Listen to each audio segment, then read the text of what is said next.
Before we get into today's interview, I've got a very important message for those of you about to enter the residency match in the spring of 2024. MD Coaches is excited to be highlighting your unique value.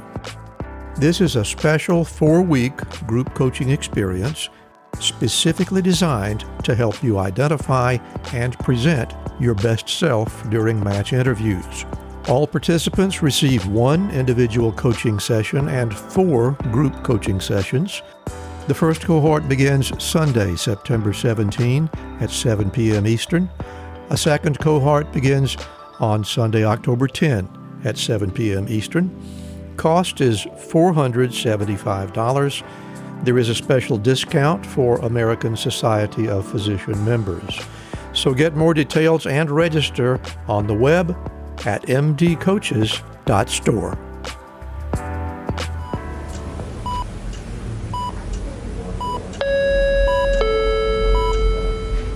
Paging Dr. Cook. Paging Dr. Cook. Dr. Cook, you're wanted in the OR. Dr. Cook, you're wanted in the OR.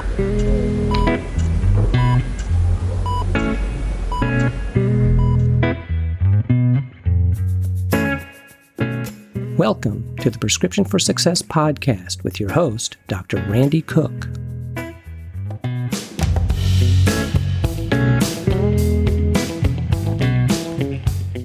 Hello, everyone, and welcome to Prescription for Success. I'm Dr. Randy Cook, your host for the podcast, which is a production of MD Coaches, providing leadership and executive coaching for physicians by physicians to overcome burnout, transition your career, develop as a leader, or whatever your goal might be. Visit MD Coaches on the web at mymdcoaches.com because you're not in this alone. And don't forget that CME credit is available when you listen with us. Just look for CMify in the show notes to learn how. My guest today is widely recognized as one of the world's leading experts on management of the many complications associated with the diabetic foot. And his interest in diabetic foot problems has also led to his development as a designer and inventor. So let's hear my conversation with Dr. Jason Hanft. Well, I am really happy to be reconnecting with a physician with a parallel interest to mine in the wound care world. Dr. Jason Hanft is with us down in the Miami, Florida area. Jason, it's good to be talking with you again, and welcome to Prescription for Success.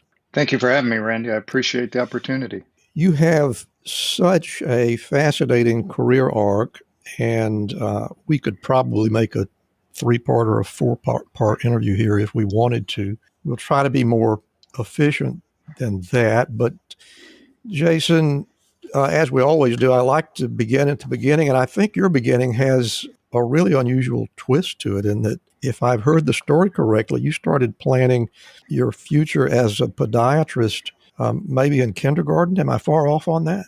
A little bit. I was 9 years old, Randy. Well, that's not far off. Yeah. So where did the influence come from? So I come from a medical family, 3 generations of either physicians or nurses in my family. And my mother was working in a community hospital in South Florida, and I had a series of foot and ankle problems, as a lot of young kids do that try to play sports. And she introduced me to the local foot and ankle specialist, a podiatrist here in town. And I was so astonished by his demeanor and what appeared at the time to be encyclopedic knowledge that I actually asked him if I could stick around. And after the 3rd or 4th time of me asking him, hey, can I stick around? He said, sure. And that arcs into, he was actually my first partner. I'll be darned. So, it truly is amazing the influence that adults can have on inquisitive young people. And for me, I saw what he was doing. I saw how he approached it. And it was just that simple, inquisitive question. Hey, can I? And he was receptive. I can't imagine even beginning to approach a physician with that question at that age. How do you suppose you had the courage to go ahead and do that? What's the saying? Ignorance is bliss. Um, I didn't know to be afraid. As an Yeah, adult, I had way more resistance to interact with people I didn't know than as a child. yeah. So I think it just was pure innocence, to be honest with you. Well, let's talk about how you went about developing that ambition. And I'm really curious about this. It appears to me when I look at your CV that you did both your baccalaureate studies and your doctorate studies at the same institution, the Illinois College of Podiatric Medicine. Is that correct? Yes, that's accurate. Now called the Scholl College of Podiatric Medicine. So I knew, as you know, the background story from working in Dr. Kashuk, Keith Kashuk was his name, working in his office as a young man, having him as a mentor. I knew before I started college that I wanted to do what he was doing. So I fashioned my education process to be what at the time a 16 or 15-year-old boy thinks is the most expeditious pipeline. How to actually get through school the fastest. We weren't a wealthy family, and I needed to pay for school. So I figured if I could shorten the timeline, we could save money. And at the time, a number of the podiatry schools were offering a program. Now it's called something like Baby Docs. Almost all the medical schools have adopted it, where you get your bare bones minimum requirements in undergrad, and then you take your MedCat, get accepted, and you finish your degree while you're in your first year of medical school. That's kind of fascinating. Do you, and I don't want to get too controversial here or to sound contrarian, but do you feel that what we are often told that if you're going to go into a profession or get a professional degree that is as detailed as practice of medicine, is there or is there not a payoff to having a more liberal arts study during the baccalaureate years? What do you think? I definitely don't know the answer to that. I think that it's so individual. Yeah. Everybody approaches their profession, their passion differently. In my case, I knew that I wanted to get to the medical part as quickly as possible because that's what Right. interested me. That was the stuff that gave me electricity and interest.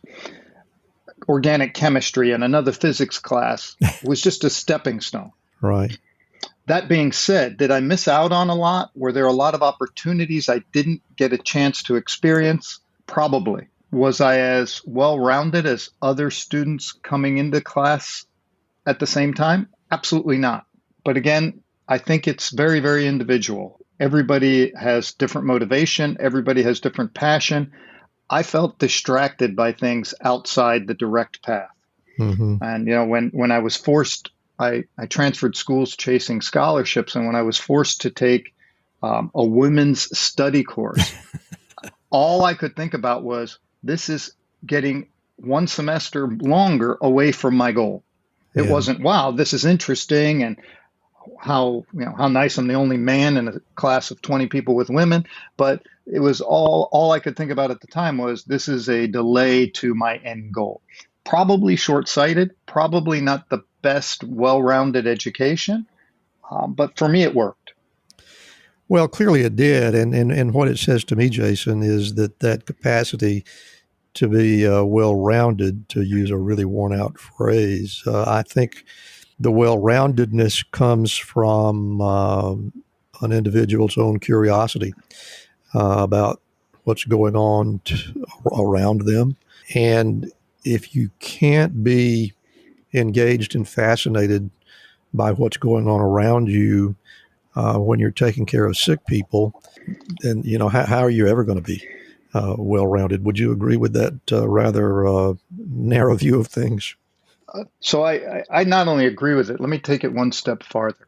I think there's this term called receptiveness, where you can be engaged in anything, whether it's an interaction with your spouse or a random interaction at an airport or sitting with a patient in a clinic room.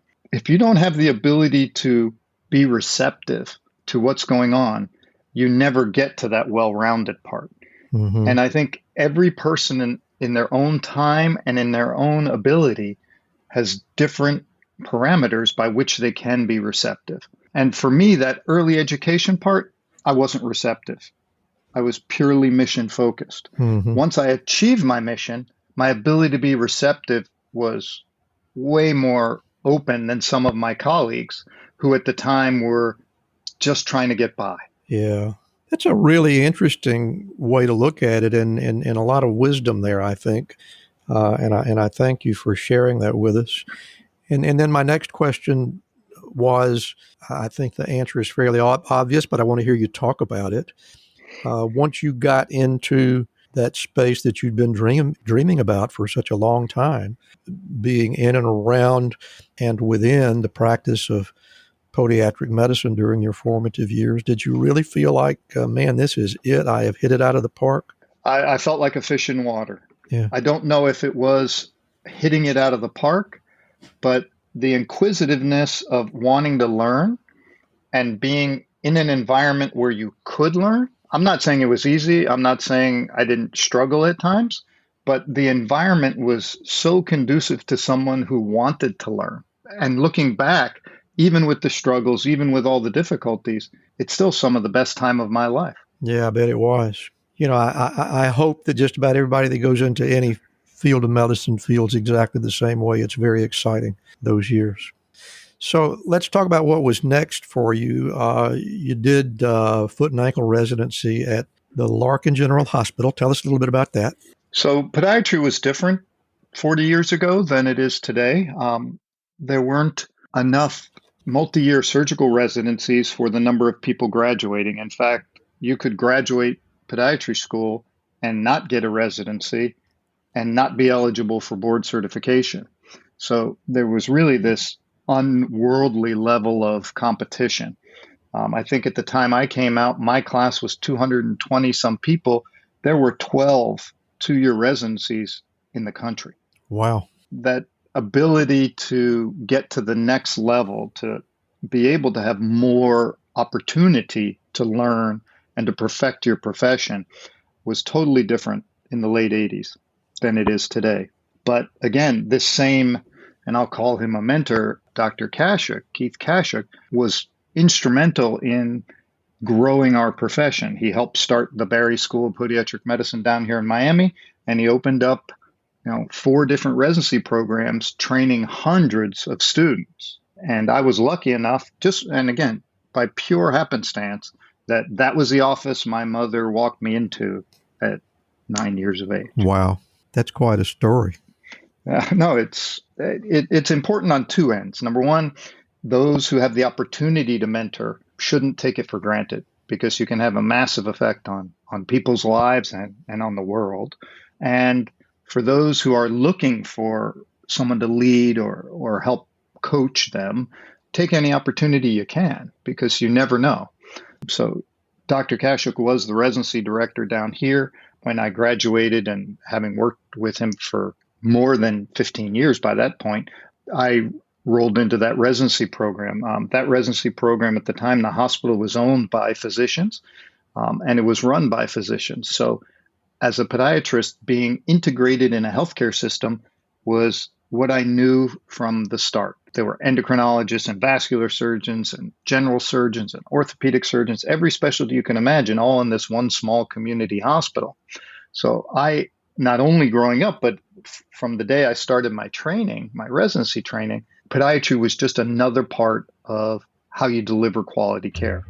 Hi, I'm Rhonda Crow, founder and CEO for MD Coaches. Here on RX for Success, we interview a lot of great medical professionals on how they grew their careers, how they overcame challenges, and how they handle day-to-day work.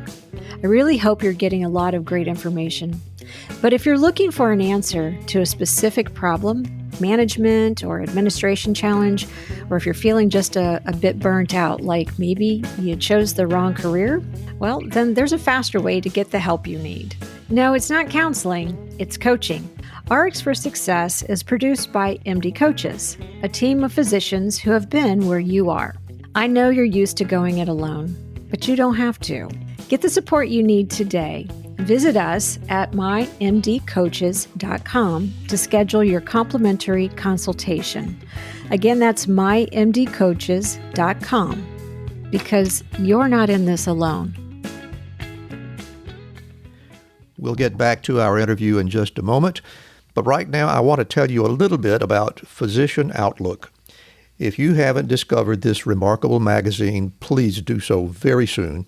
It was created by physicians, for physicians, to showcase the intersection between clinical and non-clinical interests, whether it's writing, painting, cooking, politics, and dozens of other topics.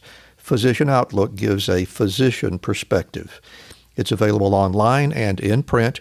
It's really unique among physician lifestyle magazines. And like the Prescription for Success podcast, Physician Outlook amplifies the voice of any physician who has something to say. It also engages patients who still believe in physician-led, team-based care.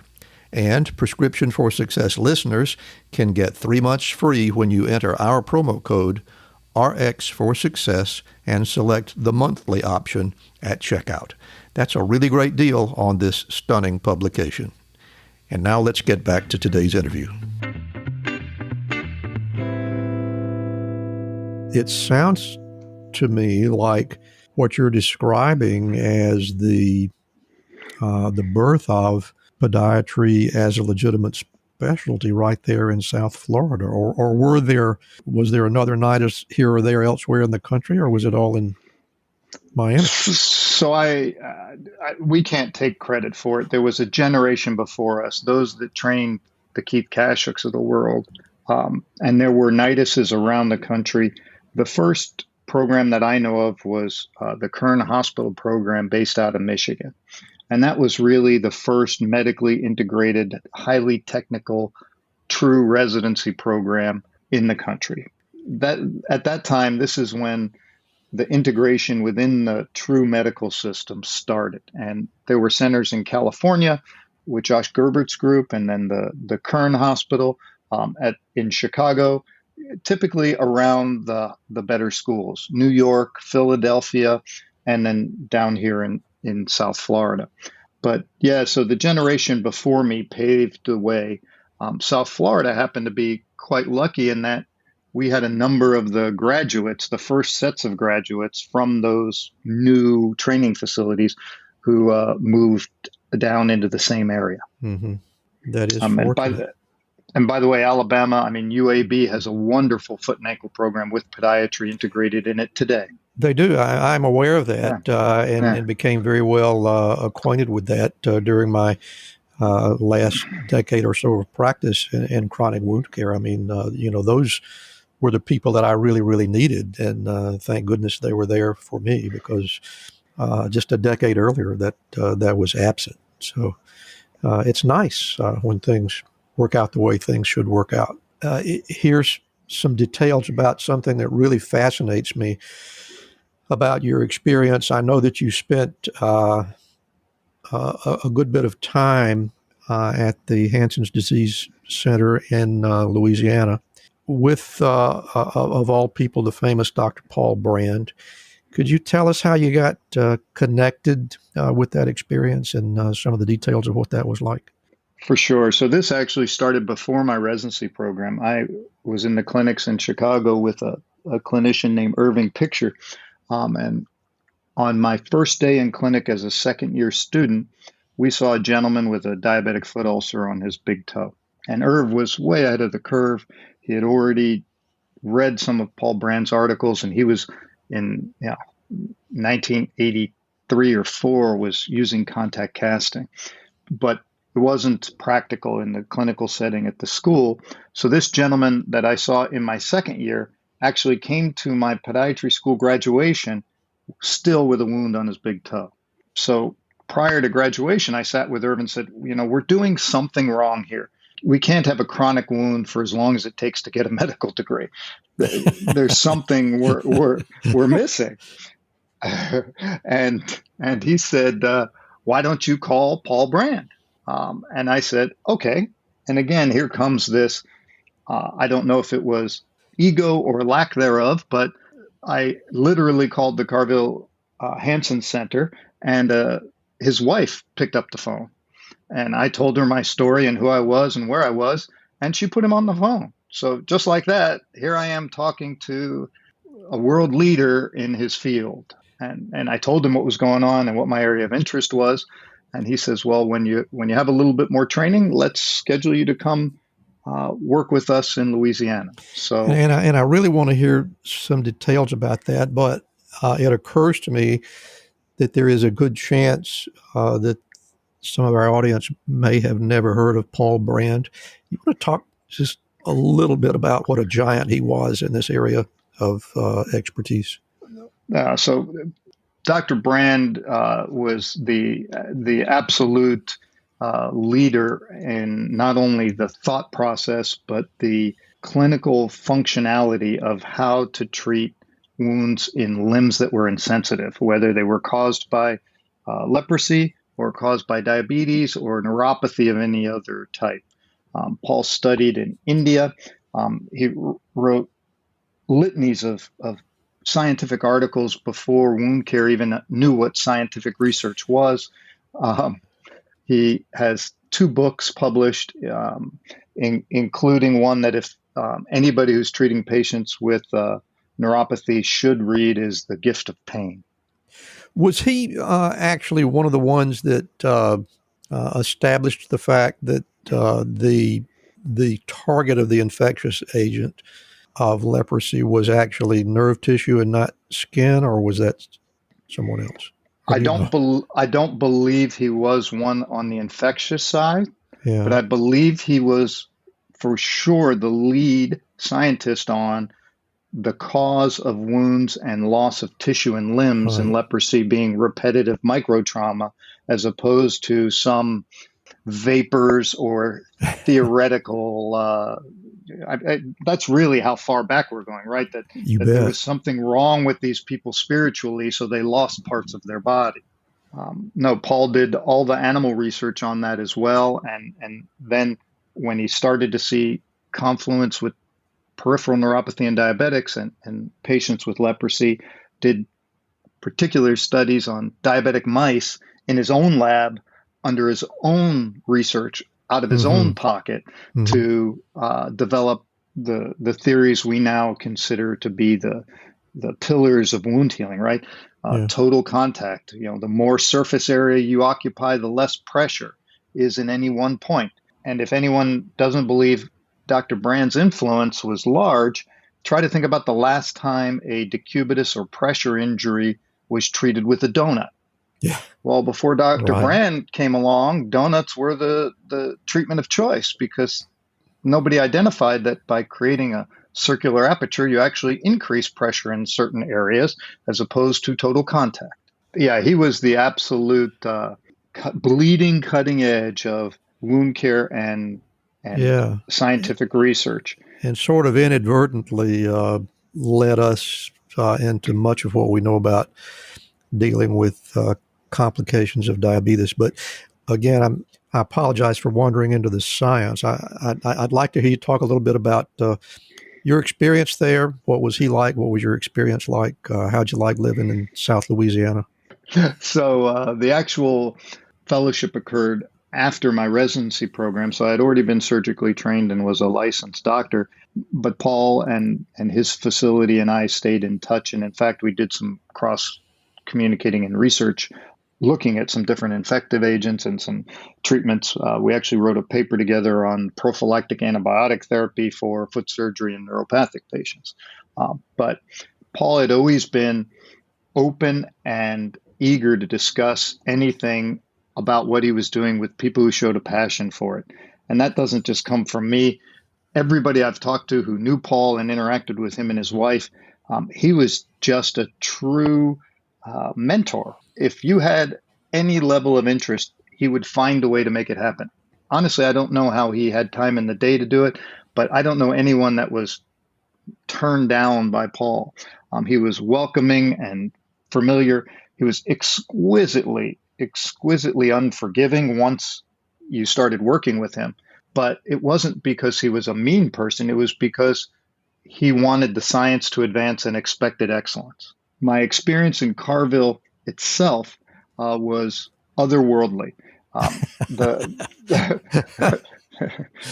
The Hansen's facility, by law, if you are related to a Hansen's patient, you are allowed to live on the government-funded facility in the house where your family lived until your death. Wow. So when they finally closed the facility, they were actually fourth and fifth generation people. They had to move willingly to another facility. It's unimaginable today that you could be ostracized so much for a disease like folks with leprosy were. I mean, they were literally sent to the edges of the earth, the swamp of Louisiana, right, Yeah. where the coolest temperature was about 110 degrees and the lowest humidity was about 100%. Right. So these were families of people with an infectious disease that were completely ostracized from the world. And they created their own community. They were caring and kind people. The village of Carville was self-sufficient to a level. But what really amazed me, both personally and professionally, was Paul and his wife, Margaret's, had rubbed off so much on the community that you'd frequently see children fabricating braces and insoles and splints for their family members. Wow. With no medical training other than working with Dr. Brand. That's fascinating. So it was a very intense time. It was otherworldly is the only term I can say, because, I mean, 1 minute Paul's talking to me about, how much force over how long a time causes too much strain rate, so skin will break down or won't break down. And then there's a 90-year-old gentleman with almost nubs of fingers left grinding an AFO for his daughter who has neuropathy. And he's been grinding AFOs since he came to Carville when he was 15, 16 years old. That's really astounding. Well, look, let's, in the interest of time, let's move things along a little bit. And this is another one of those things that I find rather fascinating. And the next thing, you're doing a fellowship in trauma and osteomyelitis in Switzerland. Can you tell us how that event happened? So that's osteosynthesis. So again, this comes from that desire for continuous learning. When I was started as a resident, bone fixation was quite a bit less advanced than we are today. And the use of any form of hardware was almost frowned upon. In fact, you would be lucky if you could stabilize fractures with wires and external bracing, let alone any internal screws. But one of the, and this again ties into Paul, one of the first patients we saw as a resident was a gentleman who had an acute Charcot with multiple comminuted fractures of his foot, showed up with an infection. We developed a relationship, and it turned out he was a medical hardware salesman to the veterinary world. And he was talking about all of these amazing materials, lag screws and headless screws and compression plates that the vets were using on horses and dogs that had just begun to drip into the orthopedic and podiatry world. So again, wanting to find out more, the AO Institute for Osteosynthesis had just begun a program which they called a fellowship for postdoc candidates to apply and get to see in Switzerland where, the birth of this advanced techniques for how to fixate bone and keep it alive, and what happens when you use certain biomaterials. So through this patient, I was able to find the connection with Dr. Mueller, who was the head of the AO Society at the time. And again, there had only been 3 or 4 podiatrists ever involved in the fellowship. As you can imagine, if you have the opportunity to train a trauma fellow or an orthopedic trauma fellow or a foot and ankle doctor, and you only have a few spaces, the bang for the buck is the orthopedic guy. So I was able to negotiate that I would teach the AO group elective foot surgery if they would allow me to be the AO fellow. And once again, pretty good deal. This just comes from that the risk benefit ratio was so high, there was no real risk of asking. And I do believe to this day, the whole AO Society thinks I'm that crazy podiatrist. I bet they don't. which is fine, because it got me the opportunity to get the exposure and the intimate knowledge of the biomaterials and the techniques for osteosynthesis. And that exposure had a drastic effect on my career and hopefully the residents I've trained since then, going all the way back, not just for understanding mechanics and engineering and how it affects things, but the cellular function of bone and soft tissues, and understanding that fractures, there's a lot of stuff that happens between the skin and the bone when you get a fracture. And most people look at an x-ray and go, oh, that's a this, and here's how we treat it. Mm-hmm. And if you're really doing osteosynthesis, just like if you're really doing wound care, you have to consider all of the tissues and all of the organs between the two structures and what you need to do to return them to normal function as fast as possible. And that's what I learned in Switzerland. And on top of the experience of a completely different medical system, at the time, the German and Swiss surgeons would do elective bunionectomies, and the patients would stay in the hospital for 3.5, 4 weeks after surgery. Wow. In a hospital bed. The complications from bunion surgery were nothing compared to the complications of lying in a hospital bed I can imagine. For 4 weeks. But that interaction and the eye-opening experience of how people did it differently around the world, and also the fact that as a foot and ankle specialist, as a podiatrist, I got a chance to interact with some of the world-renowned orthopedic hardware specialists and surgeons. And since then, I had the opportunity to publish books with them and be considered a peer. So that experience was spectacular. So we've talked a lot about your involvement in some really fascinating areas that were really poorly understood up until just recently. In fact, we're only beginning to understand some of the things that we've been talking about with respect to soft tissue injury and perfusion and oxygen gradients and pressure effect and things of that nature. And it seems to me that should be enough to keep just about anybody busy. And yet you, in addition to all the other things that you've done, have decided to become a designer and an inventor, an innovator. And I'm just going to let you take it from there and tell us about how you began to think about creating devices that would be helpful for some of the very people that you've been struggling with. Well, again, I think that this ability to assess risk and accept it is the first part. And on top of that, the continuous desire for learning. That doesn't necessarily mean reading a book or memorizing something. It's just that inquisitive nature. How come is why I got to be, I think those are the tenets of an entrepreneur. And in order to invent something new, you have to have that desire to either improve or create. And for me, it came from wanting to make myself better and help patients more. So our current business is Defender, and it's wholly focused around the diabetic foot world. But I hold, I think we're up over 20 patents at the moment.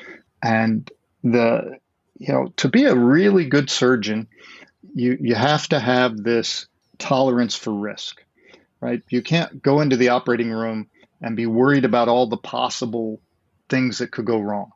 Because you'll never get through the procedure necessary to do the surgery.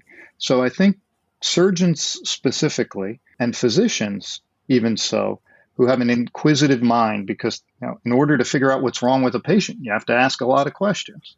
So I think there are a lot of docs who are born inventors or born entrepreneurs that just have a passion for medicine. And like most folks, I have a fairly large ego, and we built a wound center in 1989 here in South Florida, and we thought we did everything right. We brought in Miami Cardiac and Vascular Institute. We had multi-specialty, the best docs, the best nurses, the best materials. We thought we were the cat's pajamas. And we took a look at our data after 20 years of operating and found out that our amputation rates were exactly the same. Actually, they were worse by about 2%. 20 years later, with all the advances, right? I can put a wire in your groin and open an artery in your toe. I have genetically engineered skin. I can measure pressure down to the nanosecond on the bottom of your foot. But our amputation rates were identical to what they were in the stone ages of wound care. That's interesting. And about 2 months after we had this data result, the CDC published data that showed exactly the same thing, which was the amputation rate in the United States is actually going up in the older population group, in spite of all the advances. So Defender came from trying to find out why. And we spent a lot of money and time. We hired all these fancy firms. In fact, one we had to threaten lawsuit to get our money back because after 9 months and hundreds of thousands of dollars, they told us the reason why you're not improving your amputation rates is diabetic patients are non-compliant. I said, so you're telling me the diabetic patients today are less compliant than they were 20 years ago? I don't think that variable's changed. Give me my money back. Really? So what we ended up doing was asking 5,000 patients. We said, hey, why do you think we're not doing any better and you're not following our instructions? And 92% of them, and that's a fairly high majority, 92% of them told us, I can't. I am physically unable to do what you asked me to do. I can't put my bandages on. I can't wear the shoes or the boots you're giving me. I can't stay off my foot. This was heartbreaking to me. I went home. I told my wife I'm becoming a bartender. I quit because I'm the worst doctor in the world. I've never asked anybody, can you do this? She said, no, you're not. You're going to fix it. So that's how we built Defender. We decided to listen to what the patients told us. Some of the greatest leaders in medicine have said, if you listen to the patients, they will tell you what's wrong with them. You bet. But again, it's this receptiveness, right? How do you know when you're supposed to listen and on what level?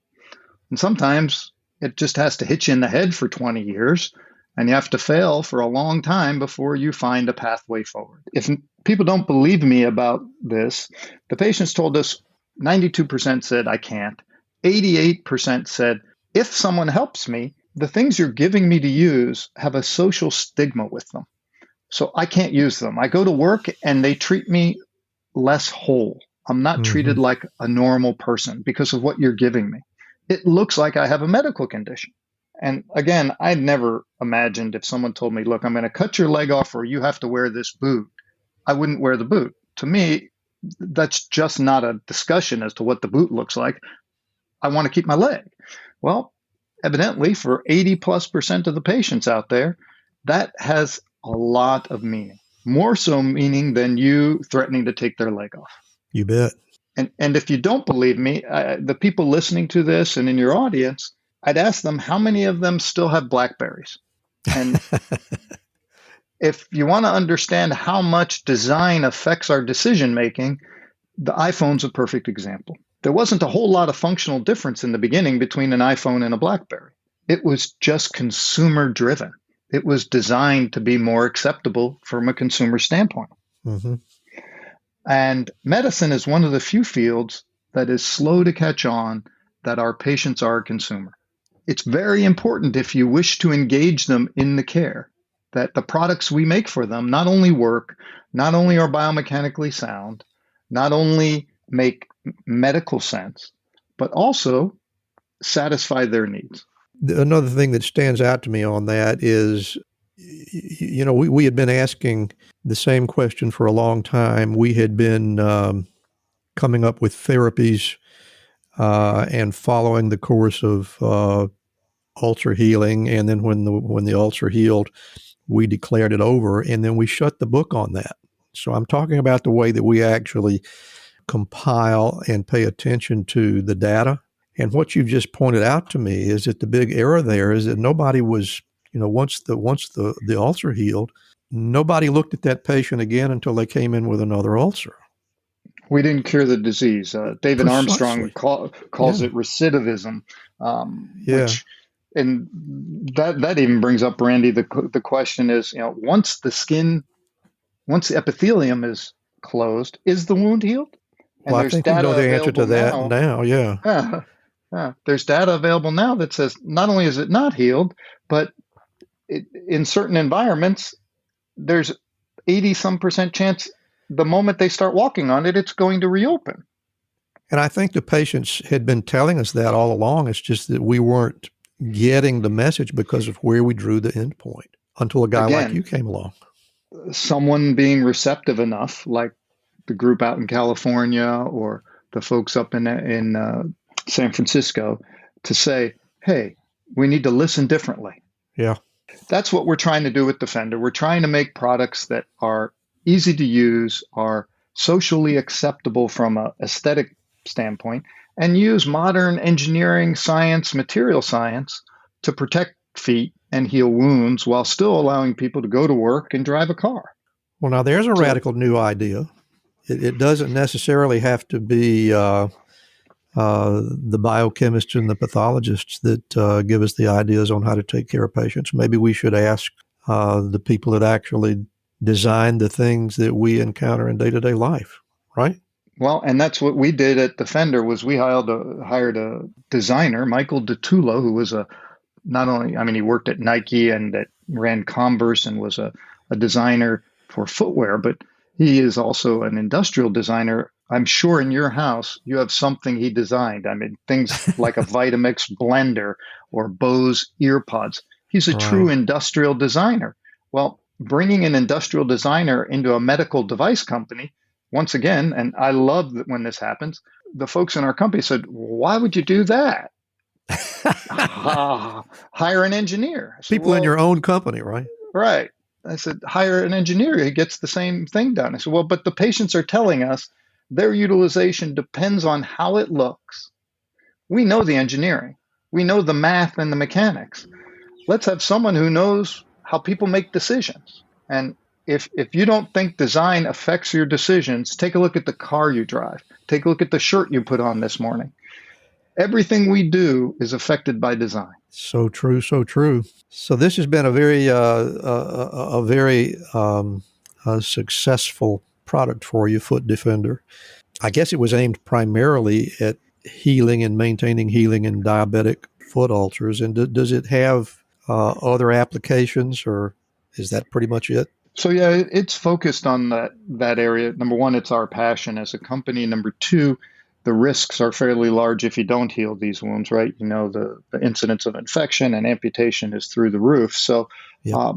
But the mechanics that go into devices that take force off the bottom of the foot and limit ankle motion also work for things like fractures, trauma, anything where you need to limit abnormal force across the ankle and foot joint. And we see the Foot Defender not only as our flagship, but sort of our F1 product, right? So like a F1 race car has all the super high-tech stuff in it that eventually trickles down into the Ford Expedition I drive on a daily basis, right? You know, ABS brakes. So there are new materials in the Foot Defender that we invented for force attenuation that are going to carry on down to insoles that you can wear in your shoes, and friction reducing materials, and all sorts of products that we are developing so that the at-risk foot or the painful foot can be protected every step. It's a fascinating story, and I really appreciate you being here to talk about it with us. I've enjoyed hearing about it.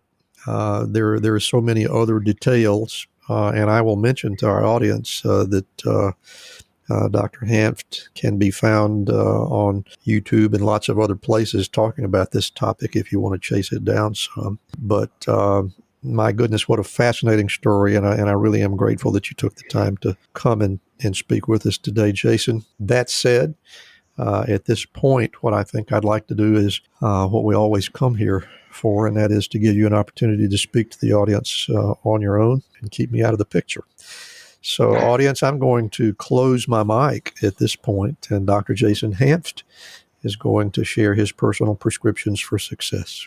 Randy, thank you for the opportunity. I think that the prescription for success is driven by the ability to find a partner or a mentor.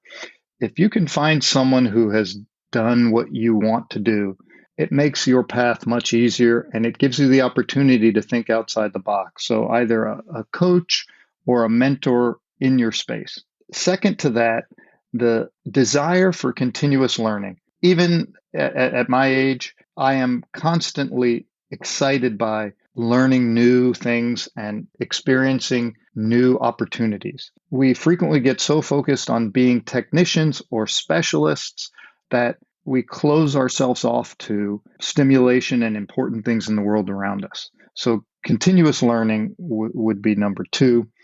And I don't know if it's number two or number three, but trying to be receptive. When you put things out in the world, you would be really surprised at how often what you think can't happen does.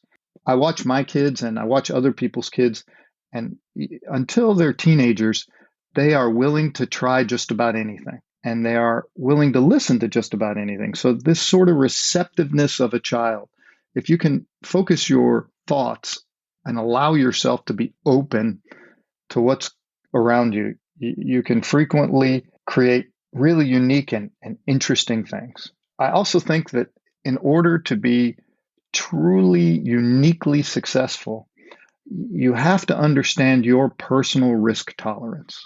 And risk tolerance doesn't mean I'm afraid of the dark. What it means is understanding what your limits are personally. And I'm not really that introspective, but from a young age, I knew that I had very little fear of almost nothing. Not much bothered me.